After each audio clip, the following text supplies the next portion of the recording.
کیا آپ جانتے ہیں کہ آج کا مسلمان سب سے زیادہ خطرے میں کیوں ہے؟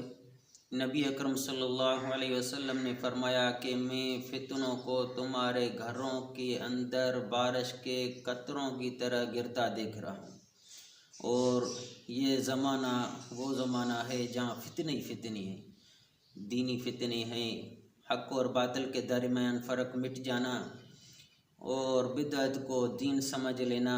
نبی اکرم صلی اللہ علیہ وسلم نے فرمایا کہ آدمی صبح کو مومن ہوگا اور شام کو ایمان کھو دے گا۔ دنیا کی محبت آخرت بلا دی جائے گی اور دنیا سب کچھ بن جائے گی۔ زبان اور میڈیا کے فتنے اسی دور میں ہیں۔ رسول اللہ صلی اللہ علیہ وسلم نے فرمایا کہ آدمی زبان سے ایک کلمہ بولتا ہے اور وہی کلمہ اسے جہنم میں گرا دیتا ہے۔ بے حیائی اور گناہوں کا عام ہو جانا، گناہ پر شرمندگی ختم ہو جائے گی اور فخر باقی رہ جائے گا۔ یہ سارے فتنے ہمارے گھروں کے اندر موجود ہیں، ہمارے اندر موجود ہے، ہماری سوشل میڈیا پر موجود ہیں۔ جو ان فتنوں سے بچ گیا وہی کامیاب ہو گیا۔